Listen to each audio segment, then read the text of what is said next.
Hello friends, ಇವತ್ತಿನ concept business environment. So, what is the meaning of business environment? Business environment refers to the combination of external and internal factors that influences the company's operation. So, business environment ಅಂದರೆ combination of the ಅಂದರೆ external ಮತ್ತು internal factors ಎರಡೂ include ಆಗಿ ಹೇಗೆ ಕಂಪನಿಯ operations ನಡೆಯುತ್ತೆ. For example ಯಾವ ಫ್ಯಾಕ್ಟರ್ಸ್ ಇನ್ಕ್ಲೂಡ್ ಆಗಿರುತ್ತೆ ಅಂದರೆ ಒಂದು ಎಕನಾಮಿಕ್ ಕಂಡೀಷನ್ಸ್ ಆಗಿರ್ಬೋದು, government policies, market trends, competition, ಈ ರೀತಿಯ ಎಲ್ಲ ಫ್ಯಾಕ್ಟರ್ಸ್ಗಳು ಇನ್ಕ್ಲೂಡ್ ಆಗಿರುತ್ತಲ್ಲ, ಸೊ ಅದನ್ನು ಬಿಸ್ನೆಸ್ ಎನ್ವೈರನ್ಮೆಂಟ್ ಅಂತ ಕರೀತಾರೆ. ಸೊ ಬಿಸ್ನೆಸ್ ಎನ್ವೈರನ್ಮೆಂಟಲ್ಲಿ ಮೇನ್ಲಿ 2 ಟೈಪ್ಸ್, ಒಂದು ಇಂಟರ್ನಲ್, ಇನ್ನೊಂದು ಎಕ್ಸ್ಟರ್ನಲ್. ಇಂಟರ್ನಲ್ ಎನ್ವೈರನ್ಮೆಂಟ್, ಸೊ ಅದರಲ್ಲಿ first one vision, mission and objective. ಪ್ರತಿಯೊಂದು ಕಂಪನಿಯಲ್ಲಿ ಅವರದ್ದೇ ಆದ ವಿಷನ್, ಮಿಷನ್ ಆ್ಯಂಡ್ ಆಬ್ಜೆಕ್ಟಿವ್ಸ್ ಇರುತ್ತೆ. ಇದು ಕೂಡ important factor of the business environment ಆಗಿರುತ್ತೆ.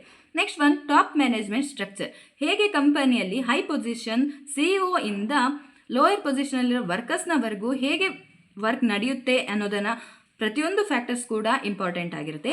Next one culture. ಸೊ ಕಲ್ಚರಲ್ಲಿ ಕಂಪನಿಯಲ್ಲಿರುವಂತಹ ವ್ಯಾಲ್ಯೂಸ್ ಆಗಿರ್ಬೋದು, ಎಂಪ್ಲಾಯೀಸ್ನ ಮೋರಲ್, ಮ್ಯಾನೇಜ್ಮೆಂಟ್ ಸ್ಟೈಲ್ ಎಕ್ಸೆಟ್ರಾ ಕೂಡ ಇನ್ಫ್ಲೂಯೆನ್ಸ್ ಆಗ್ತಾ ಹೋಗುತ್ತೆ. Next power structure. ಸೊ ಕಂಪನಿಯಲ್ಲಿ ಮೇನ್ ಡಿಸಿಷನ್ ತಗೊಳೋದು ವೆರಿ ಇಂಪಾರ್ಟೆಂಟ್ ಆಗಿರುತ್ತೆ. ಸೊ ಸೀನಿಯರ್ ಸಿಟಿಸನ್ ಯಾವ ರೀತಿ ಡಿಸಿಷನ್ ತಗೋತಾರೋ ಆ ರೀತಿಯಲ್ಲಿ ಬಿಸ್ನೆಸ್ ರನ್ ಆಗ್ತಾ ಹೋಗುತ್ತೆ. Next human and other resources. So human is the main backbone of the company ಆಗಿರುತ್ತೆ. ಸೊ ಇದು ಕೂಡ ವೆರಿ ಇಂಪಾರ್ಟೆಂಟ್ ಫ್ಯಾಕ್ಟರ್ಸ್ ಆಗಿರುತ್ತೆ. Next physical resources and technology.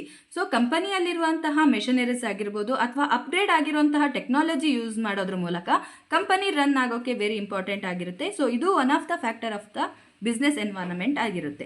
Next company image and brand equity. ಇದು ಕಂಪನಿಯ ರೆಪ್ಯುಟೇಷನ್ನ increase ಮಾಡೋ ಸಲುವಾಗಿ ಇದು ವೆರಿ ಇಂಪಾರ್ಟೆಂಟ್ ಫ್ಯಾಕ್ಟರ್ ಆಗಿರುತ್ತೆ. ಸೊ ಇದಿಷ್ಟು ಬಿಸ್ನೆಸ್ ಎನ್ವೈರನ್ಮೆಂಟ್ನ ಇಂಟರ್ನಲ್ ಎನ್ವೈರನ್ಮೆಂಟ್ ಫ್ಯಾಕ್ಟರ್ಸ್ ಆಗಿರುತ್ತೆ.